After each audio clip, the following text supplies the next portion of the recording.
Milos, thanks for joining me today. We're talking at the Digital 2.0 Modern Digital Executive Interview Series. It's great to have you on. A large part of this is really just to kind of get your feel on what digital transformation is, and how we're going to go through this is 4 real quick questions and then a quick little game at the end of this.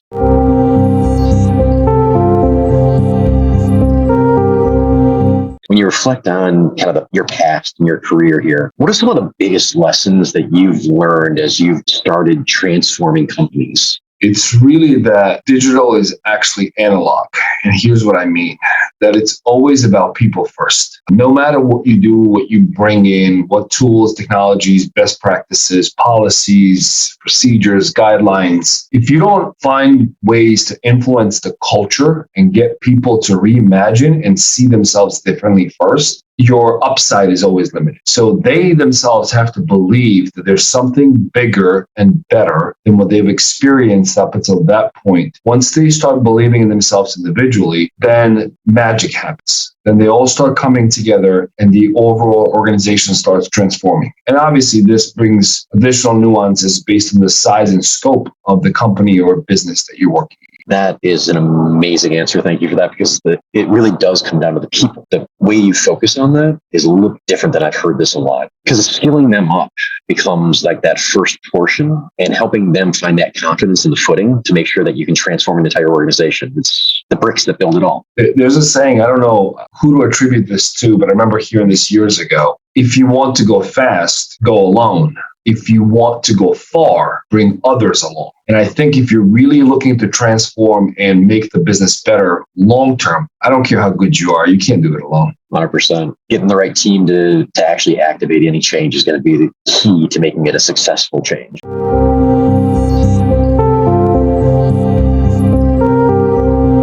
How do you really define like the innovation or the transformation process? I mean, we talked about the people, but when you're going into a new organization, how do you sell them on the idea that change is important on this level? Well, I try to make it as relatable as I can. So one of the things that I do is whenever I join a new organization, is I try to spend as much time with folks above me, across from me, next to me, or in different reporting structures to really try to learn and understand what makes them tick, what they relate to. You know, when you start thinking about one of the examples I've used in the past when I was consulting for an organization a while ago, and we're trying to reimagine the way marketing and branding was done in that particular space. And this one individual, a senior executive, was very, very hung up on, investing millions of dollars in TV ads. And then we said, hold on a second. Let's talk about how you live your life. When you are at home and an ad comes up. So first of all, you watch everything on demand, short of live sporting events, but you watch everything on your time. When an ad comes on, what do? We fast forward if we can, and if we cannot, we pick up a device and or go to the bathroom or kitchen. Now tell me again why we should spend millions of dollars in those ads. And when it clicks, for some reason, people struggle bringing the way they live their lives to work. They somehow still treat it as different because we've done this thing in this industry for this way for 20 or 30 or 40 or 50 years. Why change? But everything around them at home, with their families, with their siblings, with their best friends, with the way they do things at a bar or a restaurant, everything has changed. So I think trying to relate to them that it's inevitable and that it's not really meant as change, because people are creatures of habit. We like comfort. When I was in Jersey, I would hit the same pothole every morning going to work. I would get stuck at the same light. Why? I don't know. I knew it was there 20 years because they didn't fix it, but that's the way I went. When you're sitting at home, you have your favorite spot. We all do. Is that corner on that couch? Is that recliner? You have a spot. When you get up in the morning, you're trying to go to work or going somewhere, you have your routine that you go through. So trying to get people out of routine and just focused on incremental, smaller steps, digestible, bite-sized increments. And on the other hand, if none of that works, and in most cases, it works. If none of that works, you just show them examples of companies that refuse to change, that are no longer in business. Market forces don't really care about our feelings. If the market is telling you hang a right or hang a left and you keep going straight off the cliff, well, that's the decision you made. Right. It's not like the market's going to move you, right? Yeah. And it's still a personal choice. I mean, I love how you kind of brought it back again, right? It's each of us have our own habits. If we don't make the transformation personal, then it's never going to be something that changes. The habits are the hardest part to break everybody out of, especially when we're working in larger organizations too, right? We keep on growing more and more, and you get that same kind of message. well, we've been doing it for like this for 20 years. Why would we change? Why change now? There might be a better way, I think is what I am hearing you saying.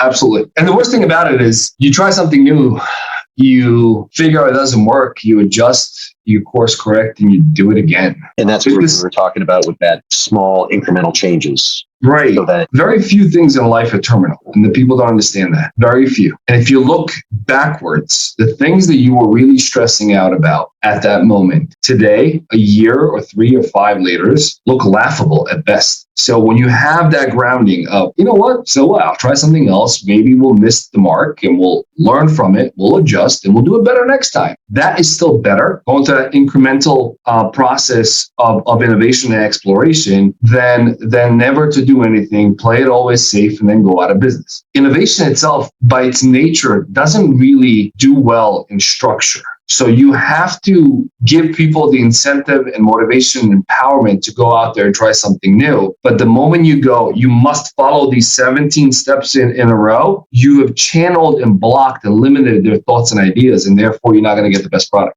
Couldn't agree more. And keeping that continuous learning. There's that old quote, I think it was attributed to Einstein, right? Anybody that tells me they know everything has stopped learning. And we have to keep on learning, always keep on building on what we've known from our past and finding new ways to do things. And finding another thing that's, you mentioned Einstein, another quote that resonates that's tangential but relatable, and that is, if you judge a fish by its ability to climb a tree, it will spend the entire life thinking it's stupid. We try to get everybody into these roles without really ever reflecting on what are their capabilities, passions, and where their drive sits.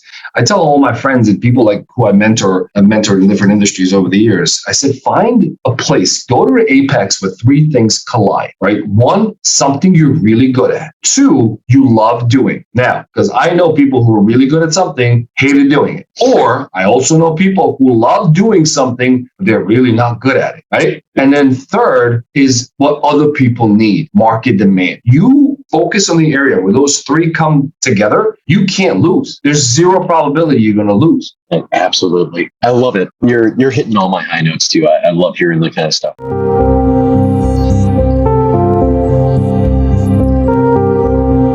So we've talked a little bit about the past, some of the ways that we can be successful, but we're coming through a lot of changes over the last 10 to 15 years, especially in IT and the way that we deliver. What's going to have the biggest impact, you think, to execute on change and innovation and transformation for organizations over the next 5 to 10 years? Ability to tell a story, because you got to know how to sell. But I don't mean sleazy used car salesman, right? You got to know how to sell, how to move people out of their comfortable seats to try something new, to get closer to that edge. I think there's a lot of things happening in technology. Some are good, some maybe not as good, but it all really depends on the integrity of people in those roles and positions, right? You can have the same technology used for good and bad, depends on the person who's making that decision and their integrity and how they feel about themselves at night when they come home or in the morning when they look themselves in the mirror. Having said that, I do believe that we're going to go over the next decade. It will start happening a lot sooner than that. We're going to go through a lot of consolidation. I think there's a lot of companies out there that are selling vaporware. I think there's a lot of companies that are really good at creating photoshopped images or really good 3-minute videos of the functions and features. And then you request a demo and you say, show me the things you showed me in the video. Oh, it's not there yet. I'm like, wait, hold on a second. There's a video all over the YouTube or all over the place that you're saying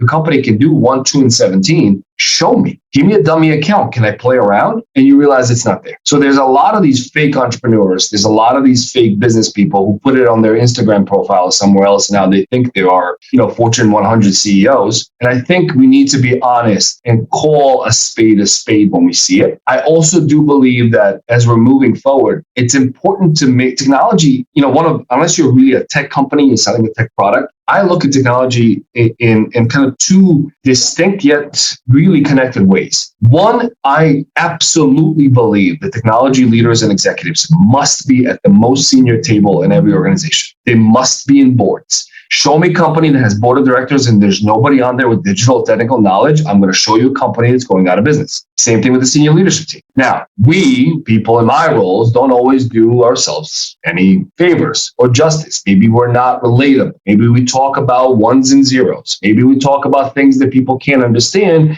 and therefore we're relegated to the second or third concentric circle. Now, on the other hand, I think technology, like I said, unless you're a tech company, I used to play a lot of competitive team sports when I was younger and fitter and had healthier knees than I do today. And at the end of a game, basketball, football, soccer, you name it. At the end of the game, if nobody talks about the referees, they did a good job. Technology is about making lives of people better, easier, simpler, not more complicated, not taking the same archaic manual process that has 17 steps and making it 17 steps, but it's now digital. You can do it on a screen. You've solved nothing. You've digitized that process. You didn't transform it. You didn't make it better. So ultimately, I think there's a lot of work happening down the road. Folks who have the ability, who have the technical knowledge and have the business acumen and know how to present, know how to motivate people, inspire, and tell those stories. For those individuals, I really do believe that there is no ceiling over the next decade, because there's a lot of people who are really good at one, not or good at the other. Finding those who can do both.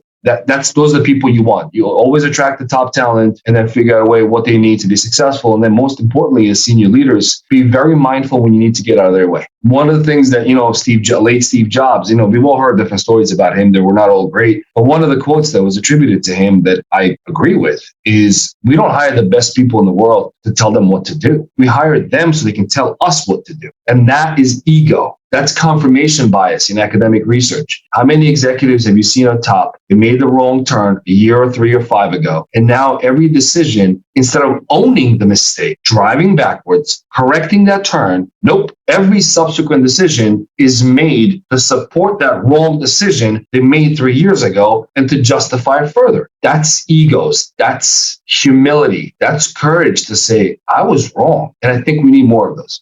I'm loving this right now because you're actually talking almost all the same stuff that I love talking about as well. It's the storytelling and having that combo person that can talk some of the technology, but make it relatable, which is the hardest thing to find. The more we can mentor people to find that balance between technical delivery and the ability to translate it to something that's real and tangible in the world is invaluable today. But taking the ego out of it and still making it personal and making sure that we're enabling the folks around us to make the decisions that help us become successful is, again, invaluable and all around what we need to do to innovate as we keep on growing these organizations. Absolutely. And one more thing to add on to that is, I have done this in my career, and I have a lot of friends and colleagues who have done the same thing. As you're assessing people and their capabilities and what drives them and their priorities, it is really important to know when you will get the credit and when you won't. But getting credit is less important than moving the company in the right direction. So I've had many examples of my career where I would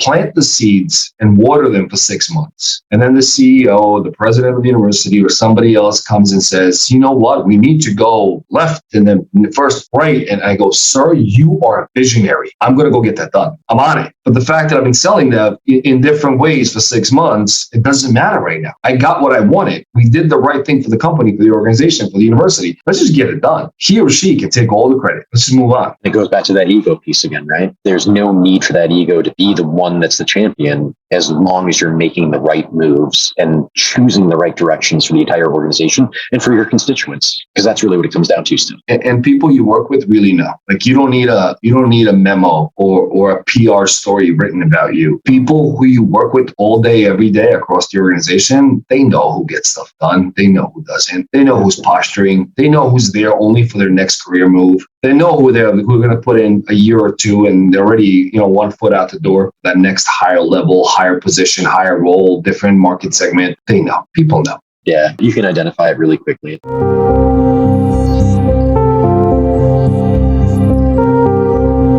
This is a fun one, and I always got to tag it because I love asking this question, especially of leaders around the country right now. Which company or organization have you seen out in the marketplace today, whether it's in your industry or not, that surprises you in terms of their digital innovation or transformation over the last couple of years? Positive or a negative. It doesn't necessarily have to be like an amazing story, but more of a, which one just surprised you at where they went? easiest one to point out, especially over the last 2 years, because we've all been in it and you and I are in it right now, is Zoom. If you really think about it, at some point in dictionary, Skype was a thing. I'm going to go Skype my friend in Europe, right? So like here's the same product environment, two different perspectives. On one side, you have a company that came in, good product. They've made some mistakes along the way. They couldn't initially scale properly. They had some security concerns where they made a statement that they were encrypting traffic completely at rest and in transit. And then you realize that they weren't, but now they are, but they owned it. Now you look at some of their innovations and some of the way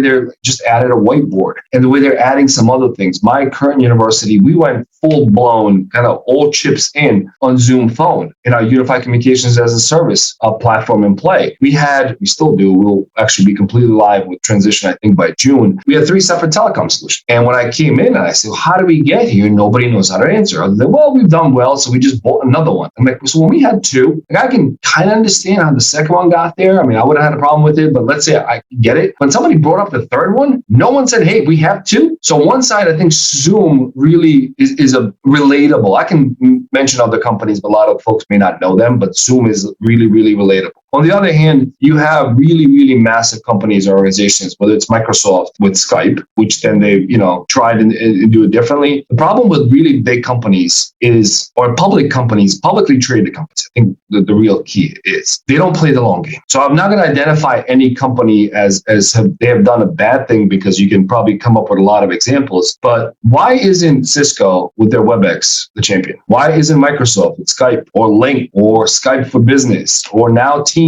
Why are they, yes, they're growing, sure, but why are they dominating the market? The problem with very, very large companies that are publicly traded, their incentive structure are quarterly earnings calls. And if all you're focused on is how much money do I make over the next 3 months, you don't play the long-term game. I'll share one story, and I've shared this with a lot of my friends who know me. I can't share the names of the company or the executive, but almost 10 years ago, I was part of a 5-person team, and we consulted on this innovative, kind of building innovation teams and reimagining their product portfolio for a Fortune 100 company in New York. We spent several months with them. It was all said and done. We presented the report. We presented the entire leadership team. They had some more questions. It was almost like a week-long set of meetings and presentations. Friday now, 6:00 at night at this executive conference room, and the CEO comes out and he says, hey, you all sign NDAs, right? Oh, yeah. Yep. He goes, okay, can I get you a drink? So he goes out there and opens the bar and pours Louis XIV, which is like $9,000 or $12,000 a bottle. I'm like,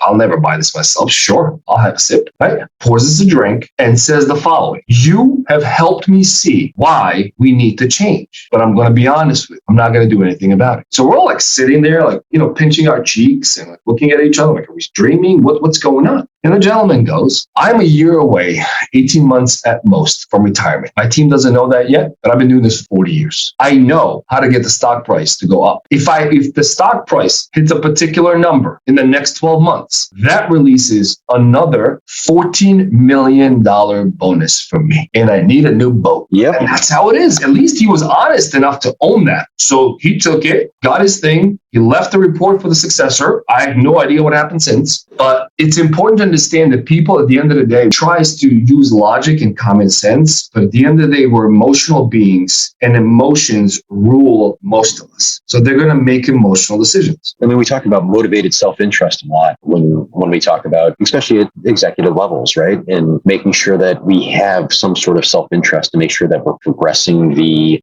corporate agenda. But that's a great example. There's a certain place where, especially in Publix, as you're saying, there may be a conflict, because if they have an incentive to grow stock price, not necessarily to transform the company, it's going to be a different direction that they're going to choose. I mean, long story short, the integrity of my last name matters to me. I'm not going to sell it for a quarterly earnings call. And I will not be part of a leadership team that shuts down a company after 100 years. So I want to be able, when I sleep those 4 hours a night, sometimes I'm trying out to get to 6, but when I sleep those 4 to 6 hours, I want to know that I did everything as best as I could, that it was legal, it was ethical, that I had the long-term success of that company and those people in mind, because I'm always going to get mine. If I do my job well, I'll be okay.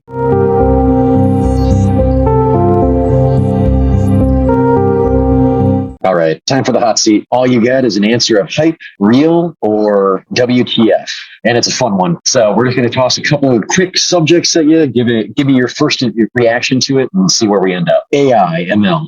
ML, absolutely real. AI today, a little bit of a hype, but it's coming. Nice. Okay. How about the metaverse? Hype. As it stands today, I mean, look at Second Life from 12 years ago. Thank you. You're That's one of what the it only is. people that is along with me on this. My brother and I argue about it all the time. Second what Life it has been doing it forever. Crypto. It's real, but it's very volatile, and there's a lot of unknown, and there's a lot of effort. There will be a lot of efforts by different entities and governments across the world to regulate it. So depending on those legal efforts, it could go either way. It's a real thing. I know a lot of people who are actually transacting and investing in it. But, when you lose 5, 7, 10, 22% of everything you put in 24 hours, it's not for the faint of heart. Agreed. All right. The fun one here, Elon Musk. He's real.